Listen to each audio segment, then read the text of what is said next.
இந்த கருத்தை உண்மையிலே நான் யார் என்று சொல்ற அந்த விஷயத்தை நாங்க தெரிந்து வைத்திருக்க வேண்டியதனுடைய முக்கியத்துவம் என்ன என்று சொல்ற நேரத்துல அல் குர்ஆன் சொல்ற இந்த இமாரத் என்ற அந்த கோட்பாடு மிச்ச முக்கியமான ஒரு விஷயம். இதை நவீன காலத்துல பலர் அதை விளங்கப்படுத்துவார்கள் என்றா இன்றைக்கு உலகத்துல பேசப்படுகின்ற இந்த டெவலப்மெண்ட் தியரி என்று சொல்றது தான். அது குர்ஆன் பேசின ஒரு மிக அடிப்படையான ஒரு உண்மை. ஹுவ அன்ஷஅக்கும் மினல் அர்தி வஸ்தஅமரக்கும் ஃபீஹா. அவன்தான் இந்த பூமியிலிருந்து உங்களை படைத்தான். படைத்து இந்த பூமியை அபிவிருத்தி செய்யுமாறு, இந்த பூமியை வளப்படுத்துமாறு உங்களிடத்திலே அவன் கேட்டுக்கொண்டான் என்று சொல்லி இந்த குர்ஆன் வசனம் வருகிறது. அப்ப இந்த பூமியிலிருந்து தான் இந்த மனிதனை படைத்தான் என்று சொல்லி அல்லாஹு தாலா சொன்னான். ஹுவ அன்ஷஅக்கும் மினல் அர்த். இந்த பூமி தான், அதாவது மண் தான் மனிதனுடைய மூலப்பொருள் என்று சொல்லி குர்ஆன் சொல்கிறது. அது பல இடங்கள்ல குர்ஆன்ல வலியுறுத்தப்பட்டிருக்கிறது. அப்படி என்றால் அப்போ அவனுக்கு மனிதனுக்கும் இந்த பூமிக்கும் இடையிலான அந்த அட்டாச்மெண்ட் கூட. அப்போ அந்த வகையில் இந்த பூமிக்கான ஒரு கடமை ஒன்று அவனுக்கு இருக்கிறது. அதைத்தான் நாங்கள் சொல்லுவோம் இமாரா என்று சொல்கிற அந்த கடமை. அது என்ன என்று சொன்னால் அதைத்தான் நாங்கள் சொல்லுவோம் இந்த டெவலப்மெண்ட் தியரி.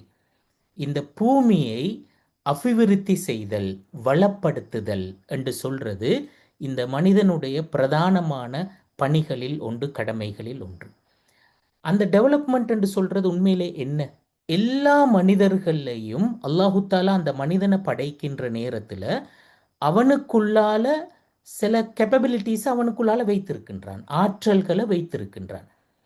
அந்த ஒவ்வொரு ஆற்றலையும் அல்லாஹு தாலா ஏன் வைத்தான் என்று சொன்னண்டா, இந்த பூமியை அபிவிருத்தி செய்தல், டெவலப் பண்ணுதல் என்று சொன்னால் அதற்கு என்னென்ன ஆற்றல்கள் எல்லாம் தேவையோ அந்த எல்லா ஆற்றல்களையும் தான் இந்த மனிதனில் அல்லாஹு தாலா படைத்து வைத்திருக்கிறான்.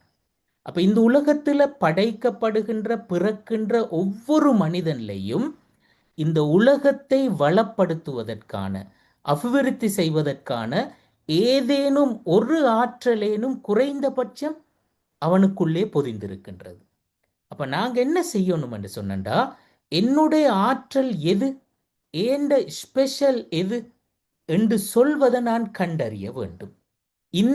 அந்த ஆற்றலை இந்த பூமியை அபிவிருத்தி செய்வதற்கு நான் எப்படி பயன்படுத்த முடியும், அப்படி நான் பயன்படுத்த வேண்டும் என்று சொல்வதுதான் அல் குர்ஆன் என்னிடத்தில் எதிர்பார்க்கின்ற விஷயம், அல்லாஹு தாலா என்னிடம் எதிர்பார்க்கின்ற விஷயம்.